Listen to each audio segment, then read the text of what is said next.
हाँ, catch the rain भी शुरू किया जा रहा है। इस अभियान का मूल मंत्र है catch the rain where it falls when it false.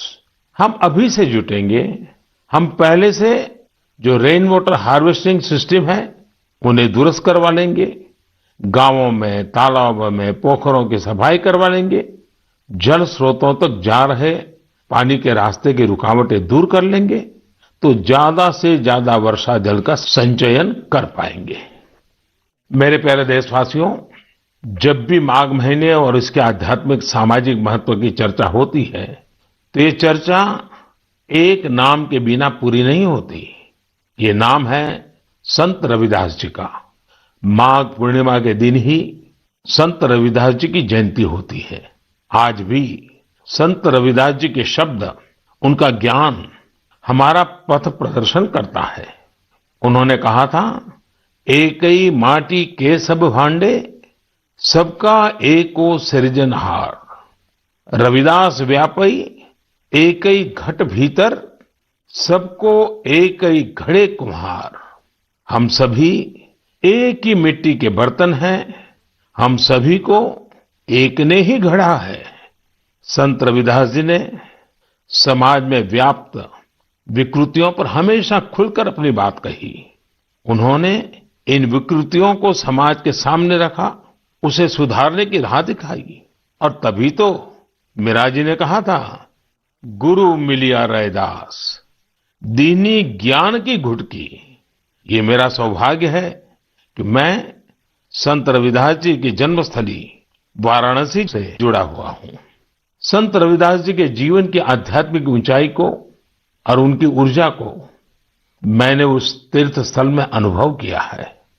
साथियों, रविदास जी कहते थे, करम बंधन में बंद रहियो, फल की नात जियो आस। कर्म मानुष का धर्म है, सत भाखे रविदास।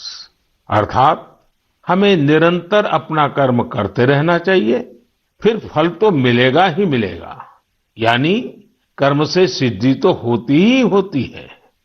हमारे युवाओं को एक और बात संत रविदास जी से जरूर सीखनी चाहिए।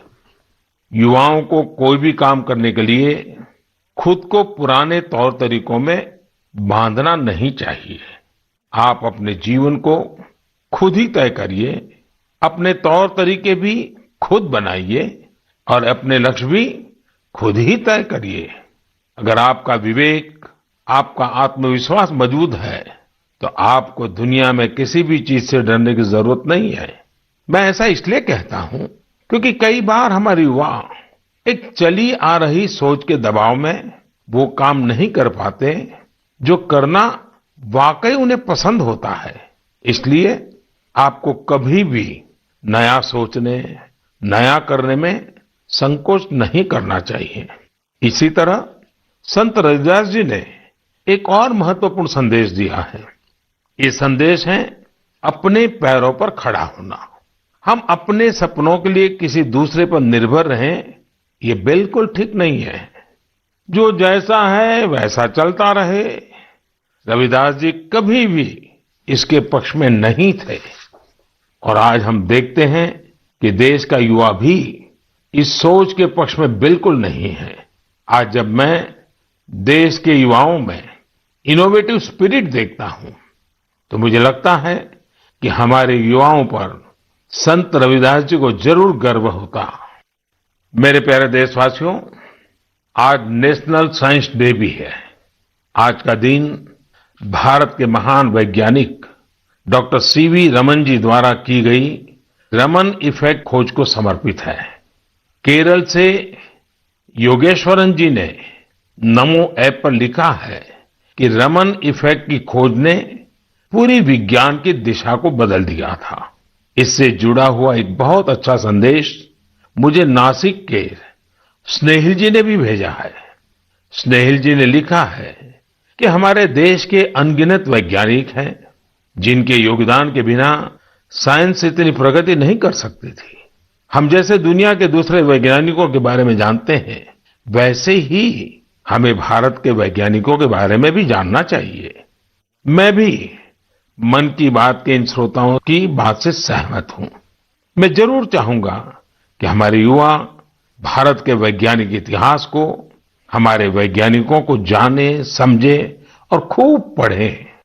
साथियों, जब हम साइंस की बात करते हैं तो कई बार इसे लोग फिजिक्स, केमिस्ट्री या फिर लैब्स तक ही सीमित कर देते हैं, लेकिन साइंस का विस्तार तो इससे कहीं ज्यादा है। और आत्मनिर्भर भारत अभियान में साइंस की शक्ति का बहुत योगदान भी है। हमें साइंस को लैब टू लैंड के मंत्र के साथ आगे बढ़ाना होगा।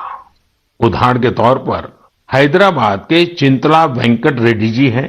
रेड्डी जी के एक डॉक्टर मित्र ने उन्हें एक बार विटामिन डी की कमी से होने वाली बीमारियां और उसके खतरों के बारे में बताया। रेड्डी जी किसान हैं। उन्होंने सोचा कि वो इस समस्या के समाधान के लिए क्या कर सकते हैं। इसके बाद उन्होंने मेहनत की और गेहूं, चावल की ऐसी प्रजातियों को विकसित की